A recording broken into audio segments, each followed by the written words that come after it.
Meghan Markle, the controlled demolition of the monarchy. The British royal family has survived 1,000 years by adapting, often in ways the public never sees.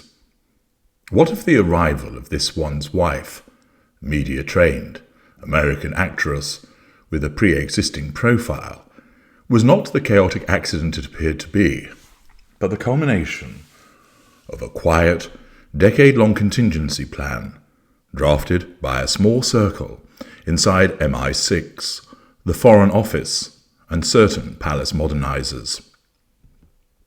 The theory: this one's wife was identified, cultivated, and ultimately inserted into the monarchy, not to save it, but to provide the institution with a controlled demolition option when the inevitable Republican sentiment finally reached critical mass.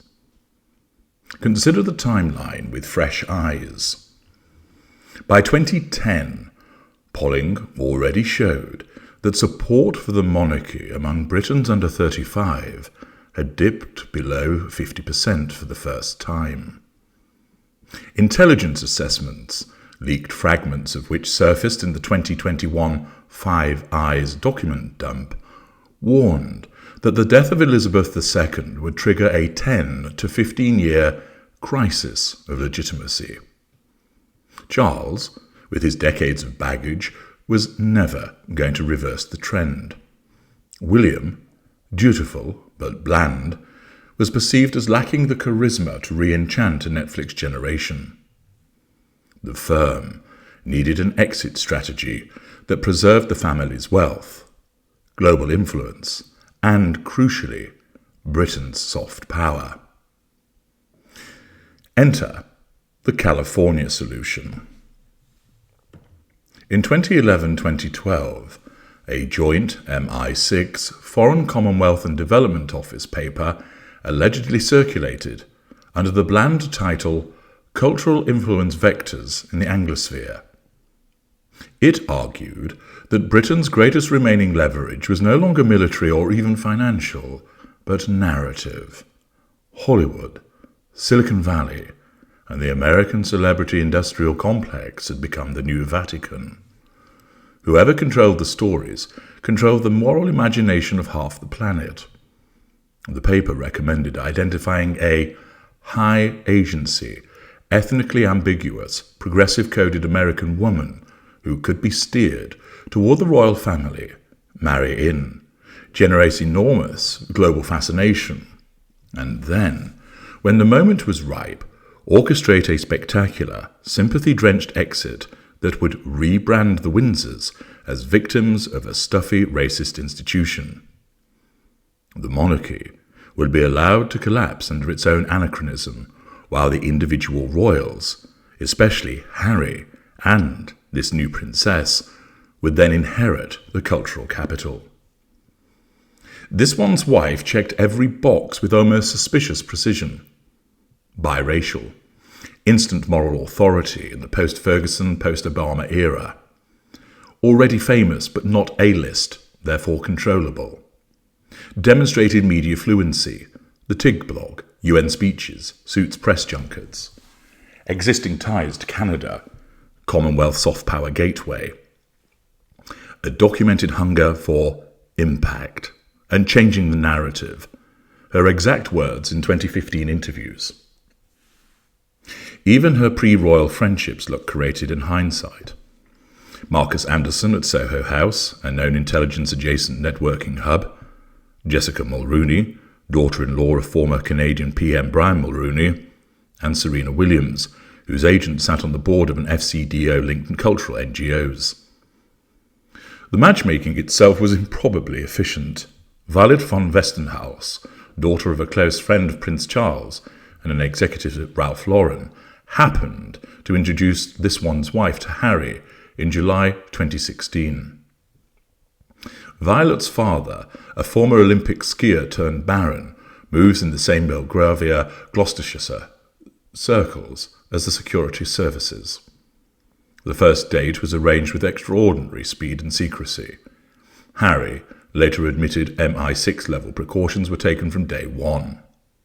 Within months, Kensington Palace issued the unprecedented November 2016 statement confirming the relationship and decrying media racism, an astonishingly proactive move that framed this one's wife as both victim and moral superior before the public had even processed who she was. Then came the masterstroke, the wedding, a globally televised $45 million spectacle that looked like a fairy tale but functioned as a soft power detonation. Archbishop Michael Curry's fiery sermon on love, the Black Gospel Choir singing "Stand By Me," this one's wife walking herself halfway down the aisle. Every frame was engineered to signal that the old empire was dead and a new, inclusive Britain had arrived. American networks covered it like the Super Bowl. Netflix and Spotify contracts were already being whispered about in the wings. The next phase required fracture. Once public affection for this one's wife peaked, she was the most Googled person on Earth in 2018, the plan shifted to controlled demolition.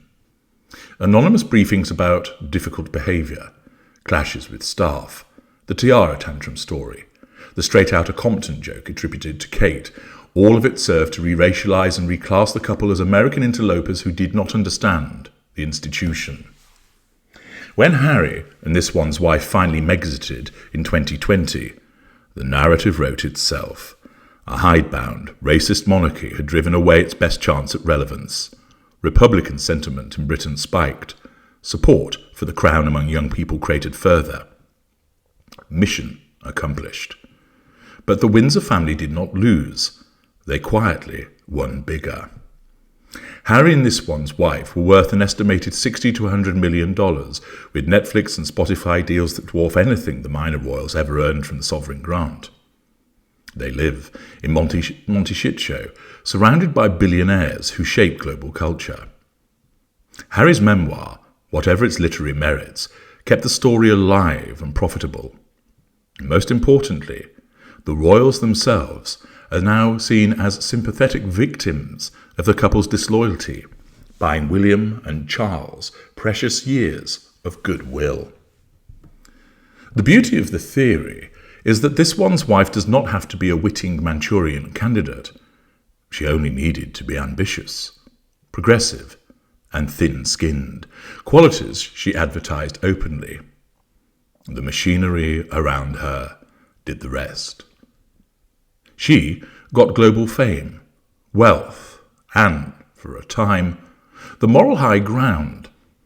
The security services got a bloodless transition away from a 20th century monarchy towards a Scandinavian-style bicycle monarchy, or no monarchy at all, while preserving Britain's cultural influence.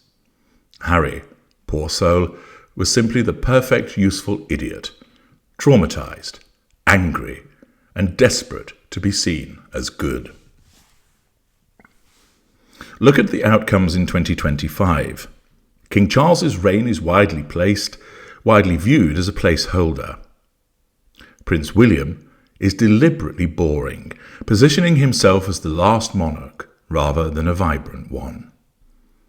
Meanwhile, this one's wife and Harry's Artwell Foundation quietly funds media literacy and digital responsibility initiatives, exactly the kind of soft power NGOs that MI6 and the FCDO have used for decades.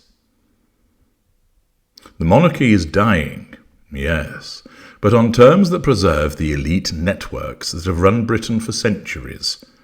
And at the centre of it all was used a duchess who never wanted to be a royal in the first place, cast forever as the villain who killed the crown.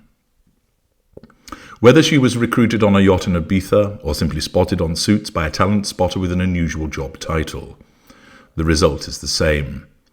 The greatest British intelligence operation of the 21st century was not about spies or submarines. It was about a biracial actress from Los Angeles who always knew exactly how to work a camera.